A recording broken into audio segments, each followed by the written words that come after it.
എസ്തേർ അധ്യായം 6. ദൈവമേ, നിന്റെ വേദപ്രമാണത്തിൽ അടങ്ങിയിരിക്കുന്ന അത്ഭുത കാര്യങ്ങളെ കാണുവാൻ എൻ്റെ ഉൾക്കണ്ണുകളെ പ്രകാശിപ്പിക്കണമേ. ആമീൻ. അന്ന് രാത്രി രാജാവിന് ഉറക്കം വന്നില്ല. ദിനവൃത്താന്തങ്ങൾ കുറിച്ചു വച്ചിരിക്കുന്ന ചുരുൾ കൊണ്ടുവരുവാൻ കൽപ്പിച്ചു. അത് രാജാവിനെ വായിച്ചു കേൾപ്പിച്ചു.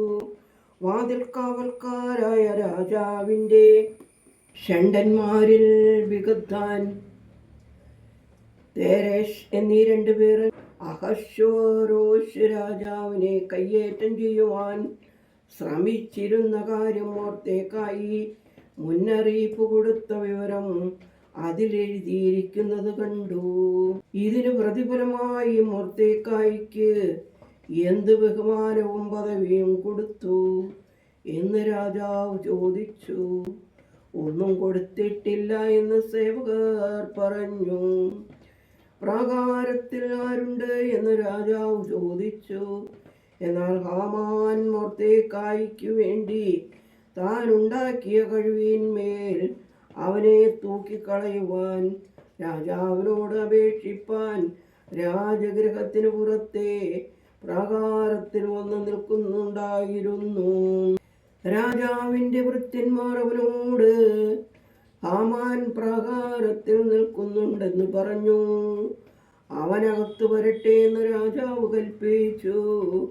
ഹാമാൻ അകത്ത് വന്നപ്പോൾ രാജാവ് അവനോട്, രാജാവ് ബഹുമാനിക്കുവാൻ ആഗ്രഹിക്കുന്ന മനുഷ്യന് എന്തെല്ലാമാകുന്നു ചെയ്തു കൊടുക്കേണ്ടത് എന്ന് ചോദിച്ചു. എന്നെയല്ലാതെ ആരെ രാജാവ് അത്രയധികം ബഹുമാനിപ്പാൻ ആഗ്രഹിക്കും എന്ന് ഹാമാൻ മനസ്സിൽ വിചാരിച്ചു. ഹാമാൻ രാജാവിനോട്, രാജാവ് ബഹുമാനിപ്പാൻ ഇച്ഛിക്കുന്ന മനുഷ്യന് വേണ്ടി രാജാവ് ധരിച്ചു വരുന്ന രാജവസ്ത്രവും രാജാവ് കയറുന്ന കുതിരയും അവൻ്റെ തലയിൽ വയ്ക്കുന്ന രാജകിരീടവും കൊണ്ടുവരട്ടെ. വസ്ത്രവും കുതിരയും രാജാവിൻ്റെ അതിശ്രേഷ്ഠ പ്രഭുക്കന്മാരിൽ ഒരുവനെ ഏൽപ്പിക്കണം. രാജാവ് ബഹുമാനിപ്പാൻ ഇച്ഛിക്കുന്ന പുരുഷന് ഇങ്ങനെ ചെയ്യും എന്ന് അവൻ്റെ മുമ്പിൽ വിളിച്ചു പറയണം എന്ന് പറഞ്ഞു. രാജാവ് ഹാമാനോട്, നീ വേഗം ചെന്ന് വസ്ത്രവും കുതിരയും നീ പറഞ്ഞതുപോലെ കൊണ്ടുവന്ന് രാജാവിൻ്റെ വാതിൽക്കലിരിക്കുന്ന യഹൂദനായ മൊർദെഖായിക്ക് അങ്ങനെയെല്ലാം ചെയ്യുക. നീ പറഞ്ഞതിൽ ഒന്നും കുറയ്ക്കരുത് എന്ന് കൽപ്പിച്ചു. അപ്പോൾ ഹാമാൻ വസ്ത്രവും കുതിരയും കൊണ്ടുവന്ന് മൊർദെഖായിയെ വസ്ത്രം ധരിപ്പിച്ചു. കുതിരപ്പുറത്ത് കയറ്റി പട്ടണ വീതിയിൽ കൂടെ കൊണ്ടു നടന്നു. രാജാവ് ബഹുമാനിപ്പാൻ ഇച്ഛിക്കുന്ന പുരുഷന് ഇങ്ങനെ ചെയ്യും എന്ന് അവൻ്റെ മുമ്പിൽ വിളിച്ചു പറഞ്ഞു. മൊർദെഖായി രാജാവിൻ്റെ വാതിൽക്കൽ മടങ്ങി വന്നു.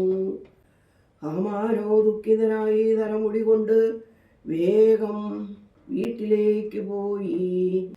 തനിക്ക് സംഭവിച്ചതെല്ലാം ഹാമാൻ ഭാര്യയായ സേരേഷിനോടും തൻ്റെ സകല സ്നേഹിതന്മാരോടും വിവരിച്ചു പറഞ്ഞു. അവൻ്റെ ജ്ഞാനികളും അവൻ്റെ ഭാര്യ സേരേഷും അവനോട്, മൊർദെഖായിയുടെ മുമ്പിൽ നീ വീഴുവാൻ തുടങ്ങി. അവൻ യഹൂദ്യ വംശക്കാരനാകുന്നു എങ്കിൽ നീ അവനെ ജയിക്കയില്ല, അവനോട് തോറ്റുപോകും എന്ന് പറഞ്ഞു. അവർ അവനോട് സംസാരിച്ചു കൊണ്ടിരിക്കുമ്പോൾ രാജാവിൻ്റെ ദൂതന്മാർ വന്നു. എസ്തേർ ഒരുക്കിയ വിരുന്നിന് ഹാമാനെ വേഗം കൂട്ടിക്കൊണ്ടുപോയി. ദൈവമേ, സ്തുതി നിനക്ക് യോഗ്യമാകുന്നു. പാർക്കുമോർ.